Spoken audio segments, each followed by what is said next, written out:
Hi friends, എല്ലാവർക്കും my not ബുക്കിലേക്ക് സ്വാഗതം.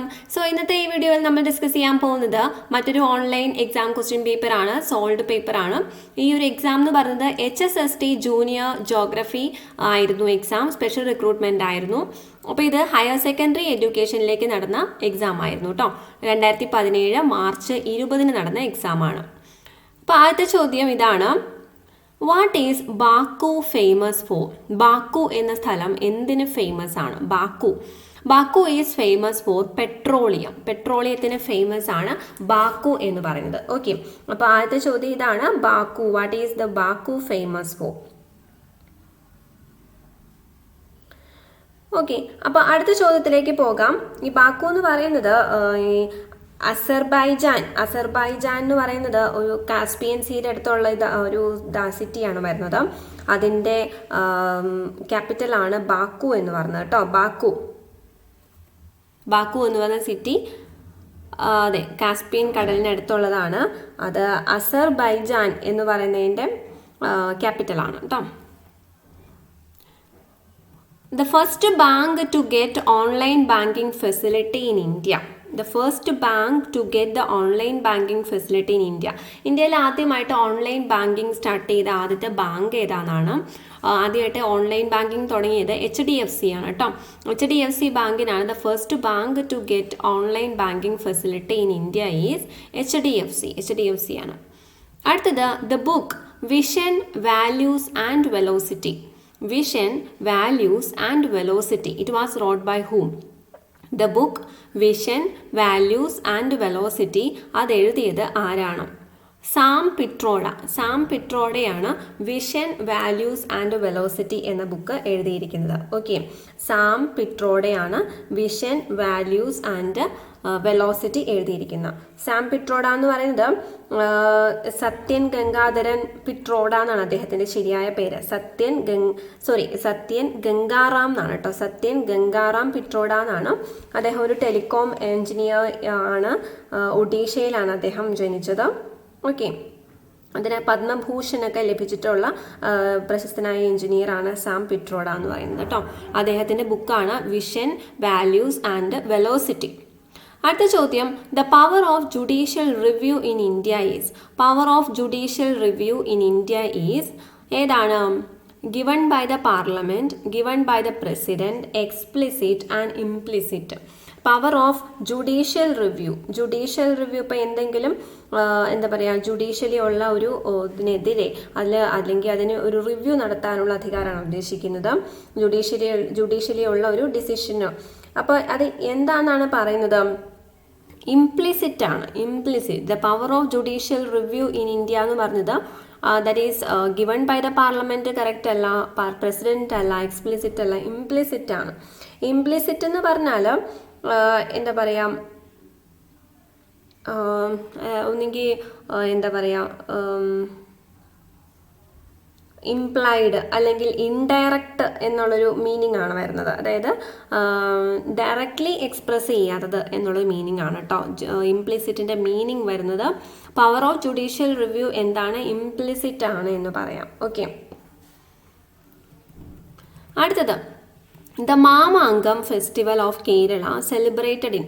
Mamankam festival നടത്തുന്നത് ഇതിൻ്റെ ആൻസർ വരുന്നത് 1 in 10, 1 in 12 year, 1 in 5 year ഒക്കെ കൊടുത്തിട്ടുണ്ട്.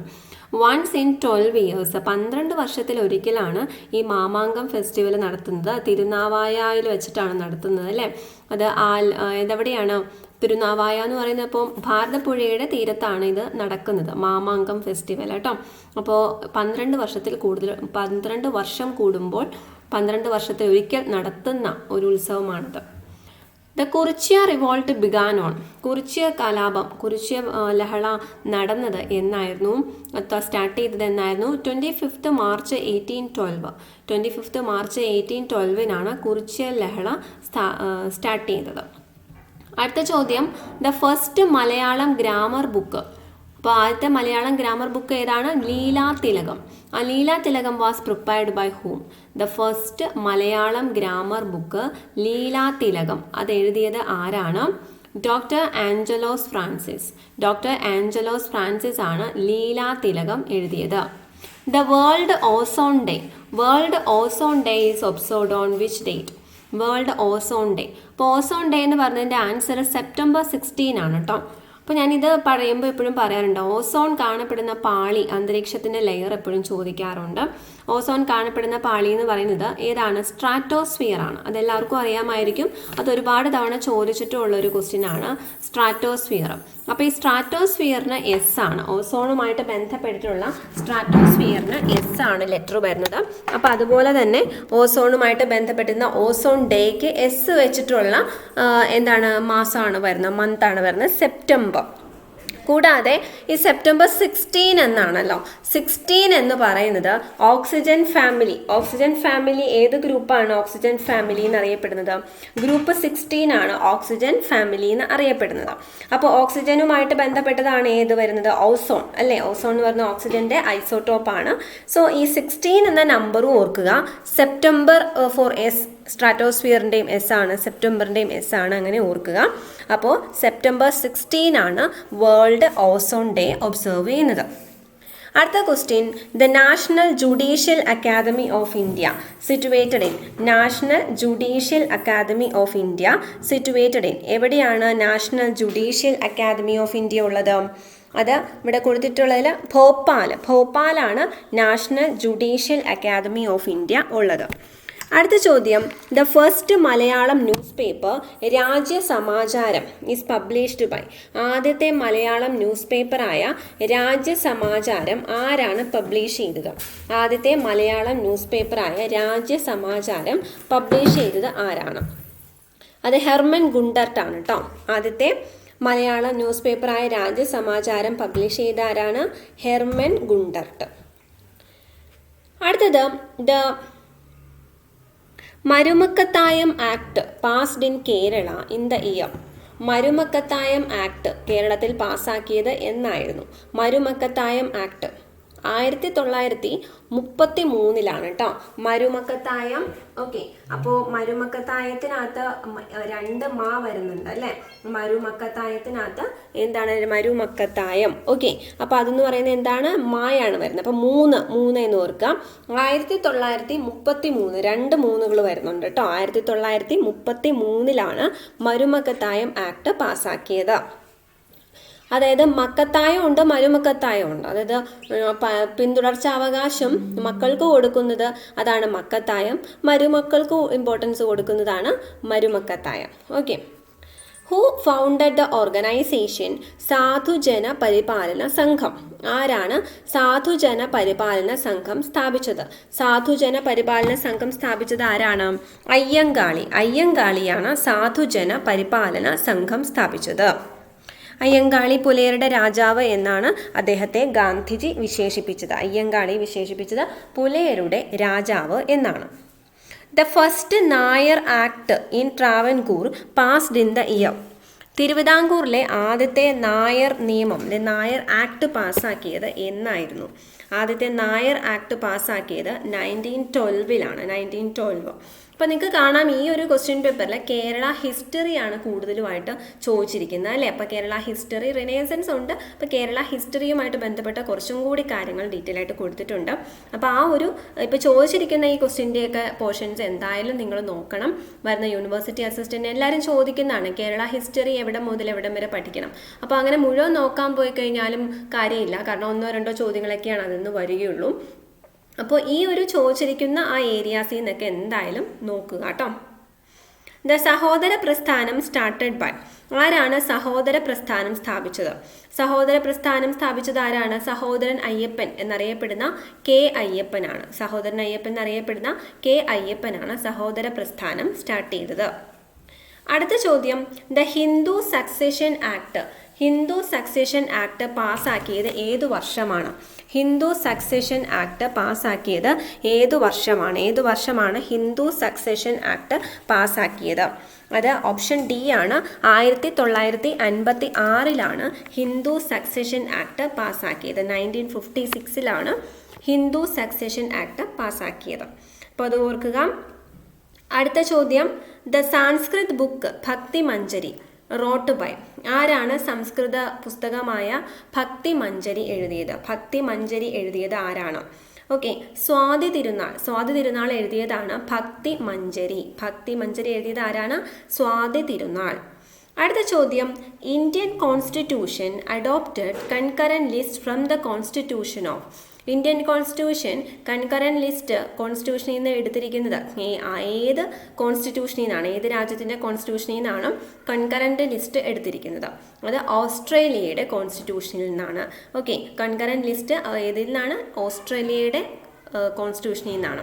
അപ്പോൾ ലിസ്റ്റുകളെ പറ്റിയിട്ട് concurrent list, union list, state list, അതിനെപ്പറ്റിയുള്ള ഡീറ്റെയിൽഡ് വീഡിയോ ഞാൻ ചെയ്തിട്ടുണ്ട്.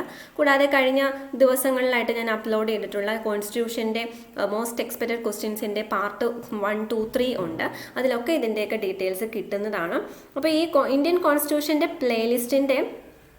പ്ലേലിസ്റ്റ് നിങ്ങൾക്ക് കാണാവുന്നതാണ്. അപ്പോൾ Indian constitution my note book എന്ന് കൊടുത്തു കഴിഞ്ഞാൽ കിട്ടും. അപ്പോൾ അതുകൂടാതെ ഞാൻ ഈ വീഡിയോ എൻഡ് ചെയ്യുമ്പോഴും എൻഡ് സ്ക്രീനായിട്ട് കുറച്ച് സെറ്റുകൾ കൊടുക്കും. അപ്പോൾ അതിൽ ഇന്ത്യൻ കോൺസ്റ്റിറ്റ്യൂഷൻ്റെ ഒരു പ്ലേലിസ്റ്റും ഉണ്ട്. അതിൽ നിങ്ങൾക്ക് പ്രധാനപ്പെട്ട ക്ലാസ്സുകൾ വാച്ച് ചെയ്യാവുന്നതാണ്. അടുത്തത്, among the fundamental rights of Indian constitution the right to property eliminated by the. അപ്പോൾ ഫണ്ടമെന്റൽ റൈറ്റ്സിനകത്ത് നിന്ന് റൈറ്റ് ടു പ്രോപ്പർട്ടി എലിമിനേറ്റ് ചെയ്തല്ലോ, അത് ഏത് അമെൻമെൻറ്റ് ആക്ട് പ്രകാരമാണ്? അപ്പോൾ ഇമ്പോർട്ടൻറ്റ് അമെൻമെൻറ്റ്സും ഞാൻ പറഞ്ഞിട്ടുണ്ട്. അപ്പോൾ among the fundamental rights of Indian constitution the right to property eliminated by which act ആണ്? 44th amendment ആക്ടാണ്. 44ാമത്തെ ഭരണഘടനാ ഭേദഗതി അനുസരിച്ചാണ് ദ ഫണ്ടമെന്റൽ റൈറ്റ്സിൽ നിന്നും റൈറ്റ് ടു പ്രോപ്പർട്ടി റിമൂവ് ചെയ്തത്. ഇപ്പോൾ അതൊരു ലീഗൽ റൈറ്റ് ആണ്, നോട്ട് എ ഫണ്ടമെന്റൽ റൈറ്റ്. അപ്പോൾ ഈ ഒരു 44th അമെൻമെൻറ്റ് ആക്ട്, അതുപോലെ തന്നെ ഈ പ്രധാനപ്പെട്ട അമെൻമെൻറ്റുകളുടെ ക്ലാസ്സുകളും ചെയ്തിട്ടുണ്ട്, നിങ്ങൾക്കത് കാണാവുന്നതാണ്. അടുത്തത്, the financial emergency declared by the president of India mentioned in the. President declare ചെയ്യുന്ന ഫിനാൻഷ്യൽ എമർജൻസി അത് ഏതിലാണ് മെൻഷൻ ചെയ്തിരിക്കുന്നത്? The financial emergency declared by the president of India mentioned in the. ഏതിലാണ്? ആർട്ടിക്കിൾ 360. ആർട്ടിക്കിൾ 360ലാണ് the financial emergency declare ചെയ്തിരിക്കുന്നത് കേട്ടോ. അപ്പോൾ article ഏതിലാണ്? 360, 360യിലാണ്. അപ്പോൾ ആർട്ടിക്കിൾ 352 ഉണ്ട്, അതുപോലെ ആർട്ടിക്കിൾ 356 നാഷണൽ എമർജൻസിയും സ്റ്റേറ്റ് എമർജൻസിയും വരുന്നുണ്ട്. കൂടാതെ ആർട്ടിക്കിൾ 360 വരുന്നത് ഏതാണ്? ഫിനാൻഷ്യൽ എമർജൻസിയാണ് കേട്ടോ. അടുത്ത ചോദ്യം, part 18th of Indian constitution contains. Part 18 കഴിഞ്ഞ ദിവസം ഈ ഒരു ക്വസ്റ്റ്യൻ നമ്മൾ ഡിസ്കസ് ചെയ്തതാണ്. മോസ്റ്റ് എക്സ്പെക്റ്റഡ് ക്വസ്റ്റ്യൻസിനകത്ത് ഡിസ്കസ് ചെയ്തിരുന്നു. 18ാമത്തെ പാർട്ട് എന്തുമായിട്ട് ബന്ധപ്പെട്ടിരിക്കുന്നു? എമർജൻസി പ്രൊവിഷൻസുമായിട്ട് ബന്ധപ്പെട്ടിരിക്കുന്നു. അപ്പോൾ ഇവിടെ തന്നെ നമുക്ക് കാണാം, ഈ എമർജൻസി പ്രൊവിഷനുമായിട്ടുള്ള ക്വസ്റ്റ്യൻ തന്നെ 2 വന്നിട്ടുണ്ട് അല്ലേ. അപ്പോൾ എമർജൻസി പ്രൊവിഷനുമായിട്ട് ബന്ധപ്പെട്ടതാണ് പാർട്ട് 18. പ്രധാനപ്പെട്ട പാർട്ടുകളൊക്കെ എങ്ങനെ എളുപ്പത്തിൽ പഠിക്കാമെന്നൊരു വീഡിയോ ചെയ്തിട്ടുണ്ട്, നിങ്ങൾക്കത് പ്ലേലിസ്റ്റിൽ കാണാവുന്നതാണ് കേട്ടോ.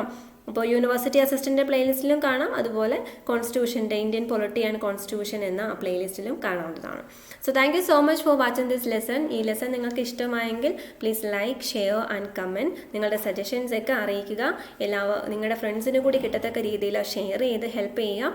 അതുപോലെ നിങ്ങളുടെ ലൈക്സും കമൻസും ഒക്കെ പ്രതീക്ഷിക്കുന്നു. കൂടാതെ ഈ ഒരു ചാനലിന് തന്ന സപ്പോർട്ട് നിങ്ങൾ എൻ്റെ ബ്ലോഗായ മൈ നോട്ട്ബുക്കിൻ്റെ ബ്ലോഗായ bibimohanan.com നിങ്ങൾക്ക് ഇവിടെ കാണാം. bibimohanan.comനും നൽകുമെന്ന് പ്രതീക്ഷിക്കുന്നു. ഓക്കെ, സോ ഇതാണ് bibimohanan.com എന്ന ബ്ലോഗ്. ഇവിടെ നിങ്ങൾക്ക് കാണാവുന്നതാണ്. ഇവിടെ ഓരോ സെഷൻസും പ്രീവിയസ് ക്വസ്റ്റ്യൻ പേപ്പേഴ്സ് നിങ്ങൾക്ക് ഡൗൺലോഡ് ചെയ്യാം. അതുപോലെ കേരള PSCയുമായിട്ട് ബന്ധപ്പെട്ട ബാക്കി കാര്യങ്ങൾ, ഓരോ ക്വസ്റ്റ്യൻസ്, വില്ലേജ് എക്സ്റ്റൻഷൻ ഓഫീസറിൻ്റെ നോട്ട്സ്, ദെൻ ഇവിടെ നിങ്ങൾക്ക് ക്യൂസുകൾ അറ്റൻഡ് ചെയ്യാം, അല്ലെങ്കിൽ മോക്ക് ടെസ്റ്റുകൾ അറ്റൻഡ് ചെയ്യാം. ഇവിടെ കാണാവുന്നതാണ് മോക്ക് ടെസ്റ്റുകൾ അറ്റൻഡ് ചെയ്യാം. അപ്പോൾ അങ്ങനെ ഓരോ സെഷൻസും നിങ്ങൾക്ക് കാണാവുന്നതാണ്. നിങ്ങൾക്ക് ഈ ഒരു ബ്ലോഗ് എന്ന് പറയുന്നത് നിങ്ങൾക്ക് സൈനപ്പ് ചെയ്യാവുന്നതാണ്. ഇവിടെ അതിനുള്ള ഓപ്ഷൻ ഉണ്ട്.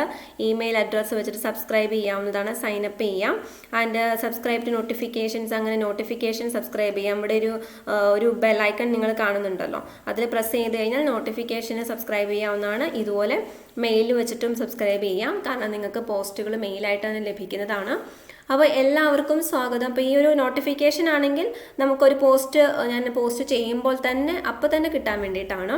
പിന്നെ ആ സമയത്ത് നമ്മൾ ഓൺലൈൻ അല്ലെങ്കിൽ നമുക്ക് മെയിലിലേക്ക് വരാനായിട്ടാണ് ഈ സബ്സ്ക്രൈബ് ബട്ടൺ.